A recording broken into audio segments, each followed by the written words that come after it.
Dans le sud de l'Australie, le fleuve Yarra traverse Melbourne. Shanta Barley, biologiste marine, rejoint Josh Griffiths, écologue, pour traquer un animal très particulier. Son anatomie est si étrange que beaucoup ont cru à un canular quand il a été découvert au début du 19e siècle.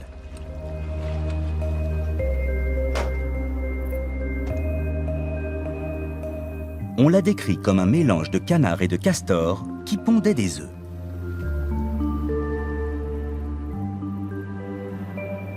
L'ornithorynque est effectivement hors norme.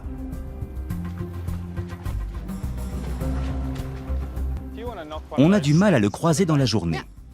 Il préfère chasser la nuit. En attendant, Josh pose des pièges. Il étudie cette espèce depuis 6 ans et comprend de mieux en mieux en quoi ils sont parfaitement adaptés à la vie dans les petites criques. Si vous regardez les rochers de près, vous verrez sans doute les proies des ornithorynques. Des larves d'insectes, des petits crustacés, des vers. Ils aiment les petits invertébrés. Chaque jour, un ornithorynque doit consommer l'équivalent d'un tiers de son poids en larves et en vers.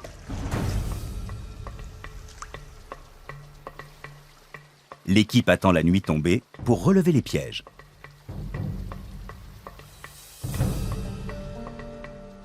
Les ornithorynques trouvent leur proie dans le noir, à la manière des requins.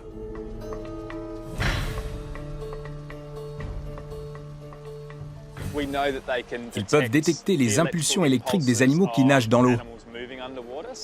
Quand les insectes qu'on a vus cet après-midi contractent leurs muscles, ça crée un petit courant électrique. Ça doit être infime. Oui, parfois même nos équipements très sensibles n'arrivent pas à les mesurer. Après 6 heures d'attente, il y a du mouvement dans la nasse. On a quelque chose? Attendez, Dites-moi que oui. c'est bon? Il est incroyable. Il s'accroche, non? Oui, ils ont de la force.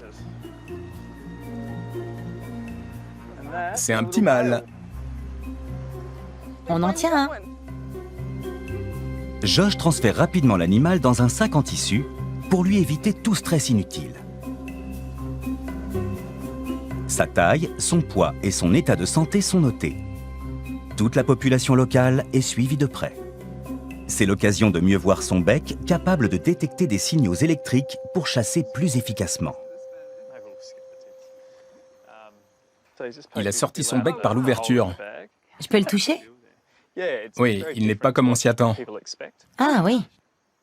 Il n'est pas dur comme celui d'un canard. Il est plutôt mou. Très mou. On voit aussi des trous sur la surface. Ils sont tout petits. Il y en a des milliers. Le bec est couvert d'environ 40 000 récepteurs qui sentent les courants électriques les plus faibles. L'animal peut ainsi localiser un ver sur un rocher dans l'obscurité la plus totale. L'ornithorynque a 10 fois plus de récepteurs électriques que le requin-marteau, pourtant très sensible.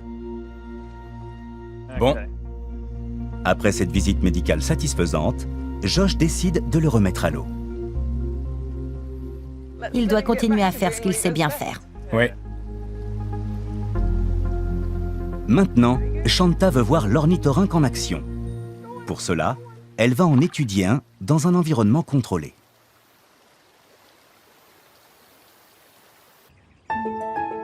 Le sanctuaire Hillsville à Melbourne est un refuge pour cette espèce menacée. Parmi ses pensionnaires, il y a une femelle appelée Yamakuna. Très acrobatique. C'est l'heure du repas. Au menu du jour, des vers marins.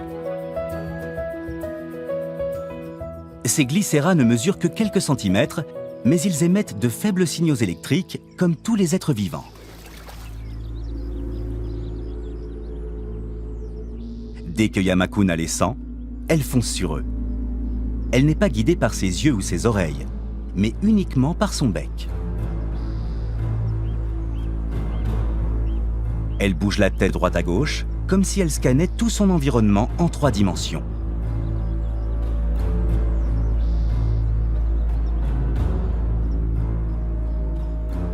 Son système d'électroperception lui permet de détecter les ondes de pression produites par les mouvements des vers. Plus le signal est fort, plus elle sait qu'ils sont proches.